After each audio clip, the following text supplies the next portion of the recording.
No jantar em família, o papai perguntou se o dinheiro ajudaria. Eu disse, que dinheiro? Então olhei para a mamãe. A sala de jantar não tinha mudado, as mesmas cadeiras pesadas, a mesma mesa de carvalho polido, o mesmo jazz suave tocando na caixa de som no canto. Como em todos os feriados desde que eu tinha 12 anos. Mamãe tinha feito sua abóbora assada especial. Papai cortava o peru com precisão cirúrgica, como se ainda estivesse na sala de cirurgia. Por um momento, quase me convenci de que tudo estava bem. Então, enquanto ele me passava o purê de batatas, papai olhou para cima e sorriu. 2.000 são suficientes por mês. O garfo escorregou da minha mão. Pisquei. Que dinheiro? Uma pausa, então tudo ficou em silêncio. Até o jazz pareceu desaparecer. O sorriso do papai sumiu. Ele olhou para a mamãe. Ela não encontrou seus olhos. Eu não entendo, eu disse lentamente, minha voz mal acima de um sussurro. Eu não recebi nada. Leona, a voz do papai foi firme, mas ainda não estava com raiva. Ainda não. Ela enxugou os lábios com o guardanapo, depois o colocou sobre a mesa. Eu achei que seria melhor usado em outro lugar. Melhor usado, ele repetiu, mais alto agora. Você me disse que cuidaria das transferências. Eu cuidei, ela disse simplesmente. Para quem? A voz dele falhou. Porque não foi para Iris. Mamãe pegou o copo de água, mas sua mão tremia levemente. O programa da Saria é mais caro. Ela precisa mais. Você sabe como é difícil entrar no mundo da moda. É competitivo, impiedoso. E a Iris o quê? Só deveria sobreviver com migalhas enquanto nossa outra filha desfila pela Rodeo Drive? Byron, ela tentou interromper, mas ele a cortou. Não, eu preciso saber. Por quanto tempo? Ela suspirou. Desde agosto. Ele se virou para mim. Iris, você não recebeu nada? Nenhuma transferência? Nenhum apoio? Eu balancei a cabeça.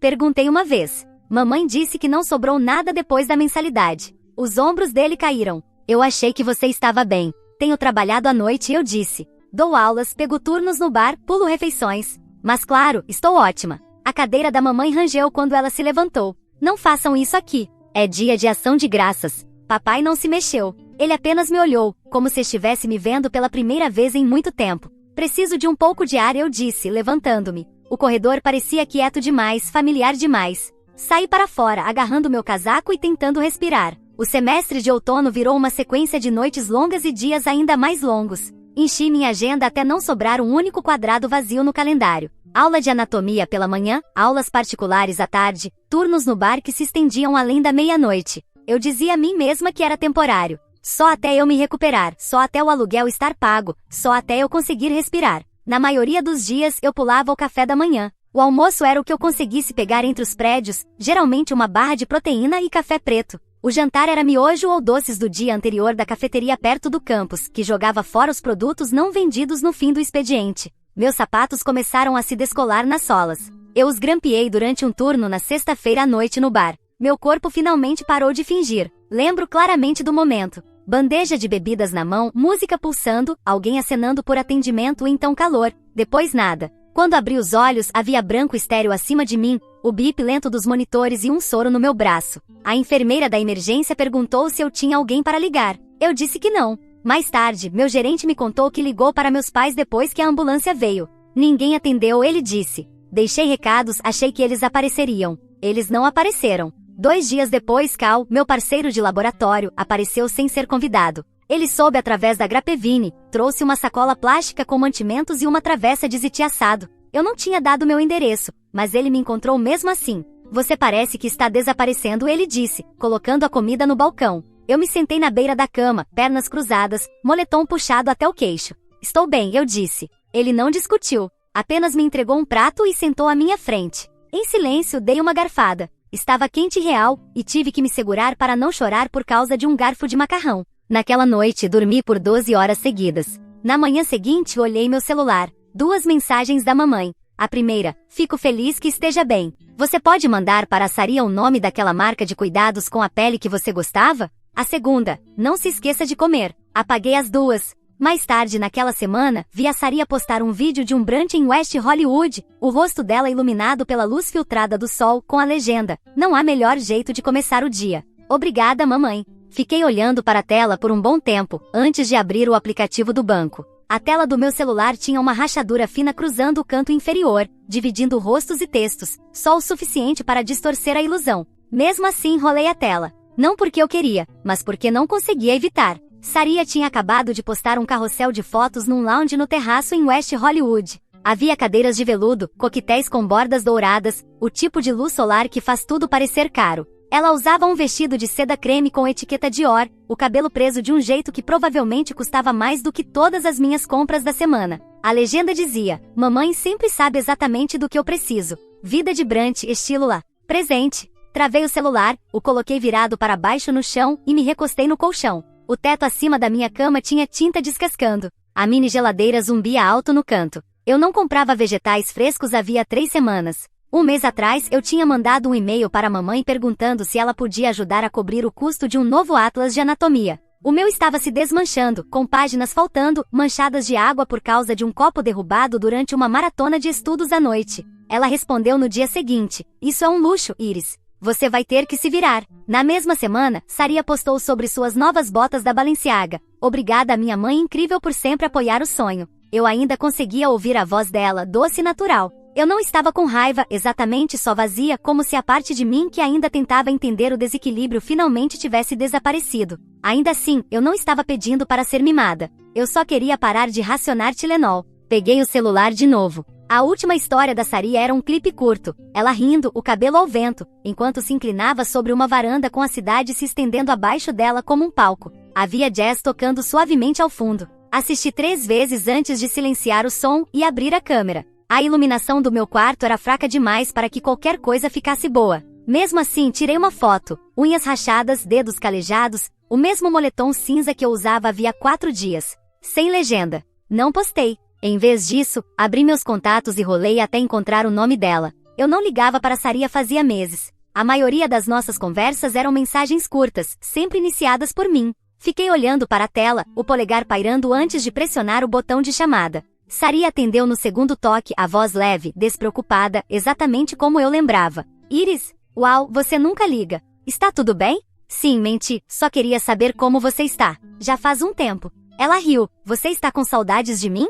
Claro. Minha voz saiu mais fraca do que eu queria. Ela começou a falar sobre um ensaio de moda recente em Pasadena, o estilista de quem ela não gostou, a falta de leite de amêndoas no café preferido dela. Deixei ela continuar, fingindo que escutava enquanto contava as contas não abertas na minha mesa. Eventualmente perguntei: como você consegue manter tudo isso financeiramente? Lá não é barata. Ah, ela disse com um leve encolher de ombros, que eu consegui ouvir pelo telefone: a mamãe cuida disso. Ela me manda 3.500 por mês. Às vezes mais, se eu tiver ensaios ou eventos de networking. Minha boca secou. Que ótimo. Ela disse, sem perceber, ela entende, sabe? Sempre diz que é um investimento no sonho. Enfim, como estão as aulas? Eu mal ouvi o resto da conversa. Fiquei só balançando a cabeça, dizendo aham, e que legal nos momentos certos. Meu rosto estava quente, minhas mãos não paravam de tremer. Quando desligamos, fiquei olhando para o meu reflexo na janela. Estava pálida menor, como se algo tivesse sido arrancado. Abri uma nova aba e procurei voos.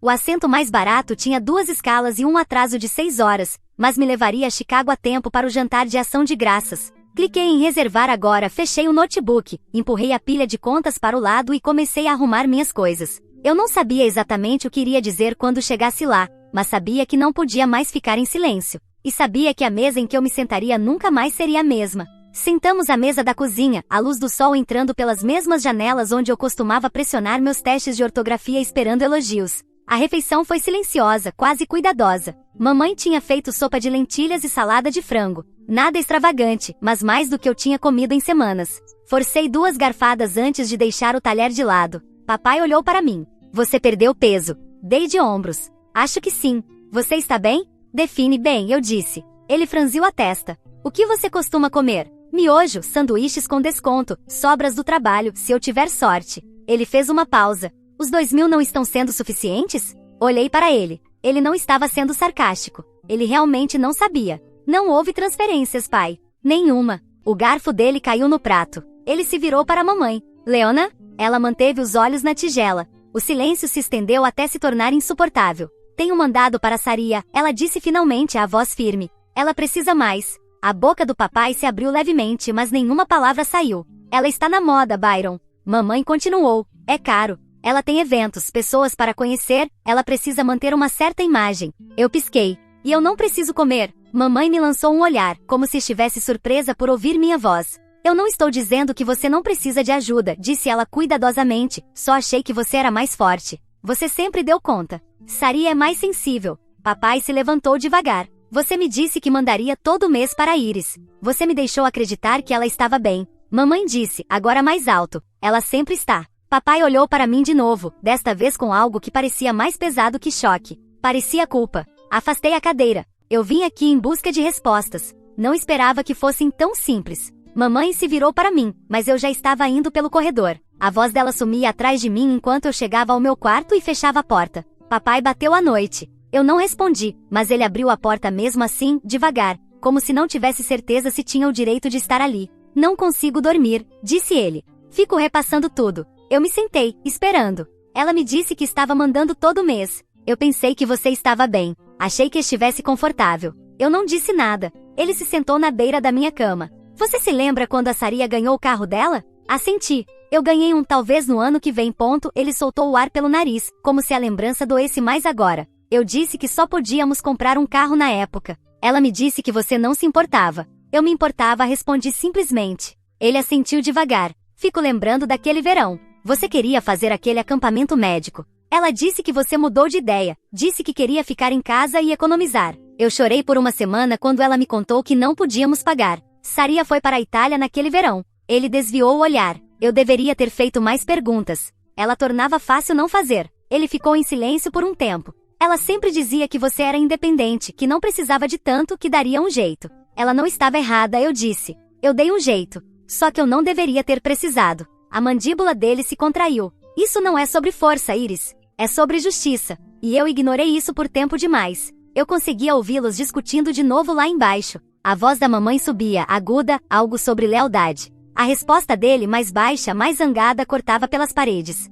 Fechei os olhos. Não era mais só sobre dinheiro. Já fazia tempo que não era. Na manhã seguinte, encontrei papai no escritório. Os óculos baixos no nariz, passando por extratos bancários. Ele não me ouviu se aproximar. Iris, disse ele ao me notar, eu preciso que você saiba que não apenas acreditei na sua mãe. Eu entreguei a ela o acesso ao quê? O fundo, ele disse, aquele criado para você e a Saria. Dividido igualmente. Eu pensei que estivesse bloqueado até vocês completarem 25 anos. Mas aparentemente ela estava desviando fundos para uma conta separada, em nome apenas da Saria. Ele esfregou as têmporas, a voz tensa. 250 mil até agora. Senti algo mudar dentro de mim. Não exatamente choque, apenas confirmação. E agora? Já liguei para o advogado. Estamos iniciando o processo para reverter as transações. Vai levar tempo. Assenti. Era tudo o que eu conseguia fazer. Mais tarde naquela noite, as vozes dele subiram de novo, desta vez mais afiadas, mais desordenadas. Você nem me consultou, papai gritou. Aquele dinheiro era para as duas filhas.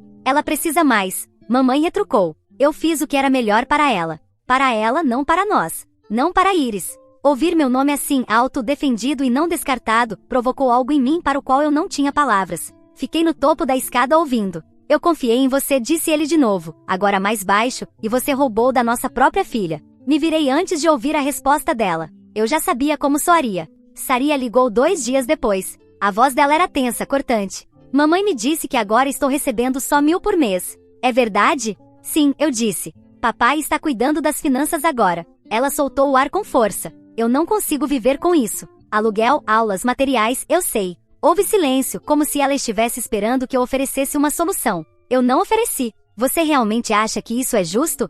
Ela perguntou. Acho que já estava mais do que na hora. Ela desligou. Naquela noite vi mamãe colocando dinheiro num envelope. Ela não me viu parada no corredor, mas eu sabia para quem era. Mais tarde, papai também soube. Ele não gritou, apenas ficou de frente para ela na cozinha e disse, eu não aguento mais isso. Ela o encarou sem piscar. Eu estava tentando protegê-la. Ele não recuou. E quem estava protegendo a Iris? A Iris está bem, ela disse. Ela sempre esteve bem. Ele parecia cansado. Você continua dizendo isso como se justificasse tudo. Eu só queria o melhor para Saria. Ele balançou a cabeça. E o que a Iris recebeu? Mamãe não respondeu. Na manhã seguinte, ele ligou para o advogado. Ao fim da semana, ele havia dado entrada no processo de separação judicial. A casa parecia diferente, mais silenciosa, como se algo tivesse rachado e deixado entrar um ar que nunca tinha sido permitido antes. Mamãe se movia pelos dias como se estivesse debaixo d'água. Ela cozinhava, dobrava roupas, rearrumava livros que não eram tocados havia anos.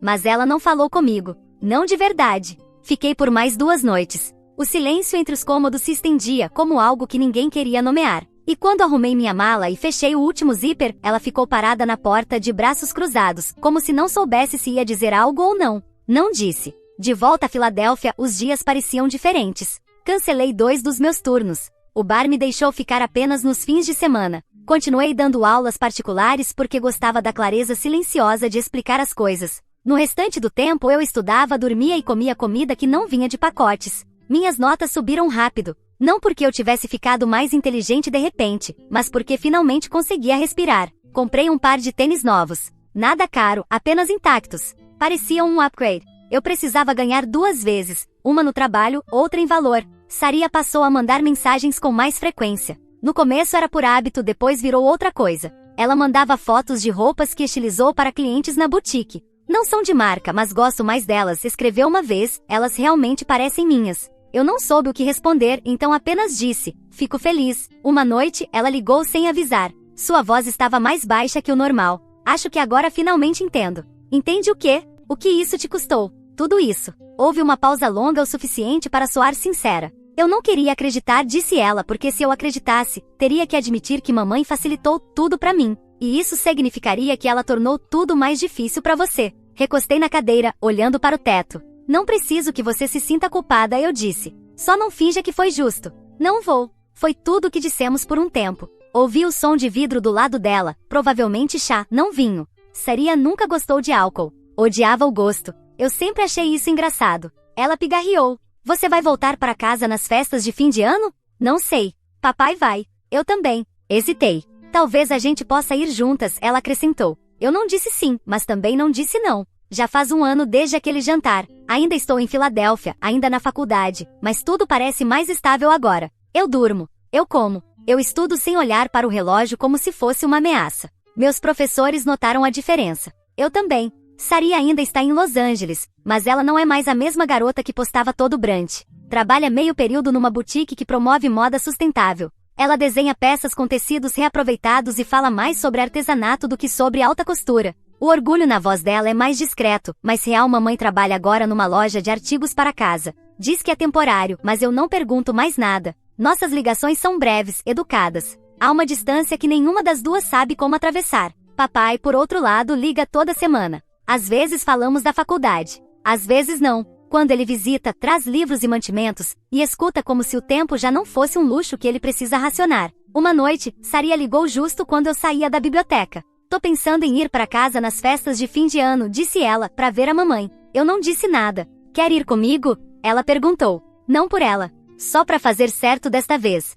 Houve um longo silêncio, mas ela não o preencheu. Apenas esperou. Eu assenti antes mesmo de perceber que estava fazendo isso. Ok, eu disse. Vamos. O Natal chegou sem grandes gestos. Só um voo cedo, 2 bagagens de mão e uma batida leve na porta. Saria e papai entraram primeiro. Eu fui atrás. Mamãe atendeu usando um suéter que eu não reconhecia. Simples, um pouco gasto. O cabelo tinha mais fios brancos que no ano passado. Ela sorriu de leve. O sorriso não chegou aos olhos. Sentamos em volta da mesma mesa onde tudo tinha quebrado. A comida era simples, legumes assados, uma torta comprada na loja, peru seco que papai passou do ponto. Ninguém falou sobre o passado, mas ninguém fingiu que ele não existiu. Isso, eu acho, foi a vitória. Passamos os pratos. Saria elogiou o recheio. Papai perguntou sobre minhas aulas. Mamãe disse que ainda estava se acostumando com os horários do varejo. Foi honesto. Não caloroso, mas honesto. Mais tarde naquela noite, desfiz a mala no meu antigo quarto de infância. As paredes pareciam menores. Tirei um envelope branco simples da bolsa. Meu comprovante de matrícula. Coloquei na gaveta ao lado de um bilhete dobrado que papai havia escrito alguns meses antes. Dizia, isso é seu. Não porque você mereceu, mas porque eu finalmente te enxerguei. Li mais uma vez antes de fechar a gaveta. Por muito tempo, achei que o amor precisava ser provado. Que silêncio significava força. E que força significava não precisar de nada. Mas não acredito mais nisso. Eu acredito em ser vista. E acredito que algumas histórias não terminam com a cura. Elas começam com ela. Algumas semanas depois, recebi uma carta. Não era de Saria, nem de papai. Era de mamãe. A caligrafia era firme, mas diferente, como se ela tivesse apagado e reescrito cada linha mais de uma vez. Ela não pedia desculpas diretamente nem explicava tudo, mas escrevia que estava pensando em mim, em quem eu me tornei, em tudo que fiz sozinha. Dizia que agora havia coisas que antes se recusava a ver, e que estava tentando aprender a ser melhor, mesmo que já fosse tarde. Eu li a carta em silêncio, sentada à mesa da cozinha do meu pequeno apartamento, com uma caneca de chá esfriando ao meu lado. Pela primeira vez, não senti raiva. Só um tipo de tristeza calma. Uma que reconhece o passado, mas não vive mais nele. Na semana seguinte, voltei a dar aulas no centro comunitário. Entre um exercício de leitura e outro, percebi que uma das alunas me olhava fixamente. Quando perguntei o que foi, ela sorriu e disse: "Você fala como alguém que acredita na gente." Eu sorri de volta, porque acredito. Às vezes, a cura não acontece com gritos ou confrontos, mas com pequenos gestos. Um jantar simples onde ninguém precisa fingir, uma ligação que não exige respostas, uma carta que chega tarde, mas ainda chega. E no fim, talvez seja isso suficiente. Não para apagar o que houve, mas para começar outra coisa. Um amor que não exige silêncio. Uma vida onde ser vista não é prêmio, é direito. E onde a gente aprende finalmente a cuidar de si, dos outros, sem esquecer de si mesma.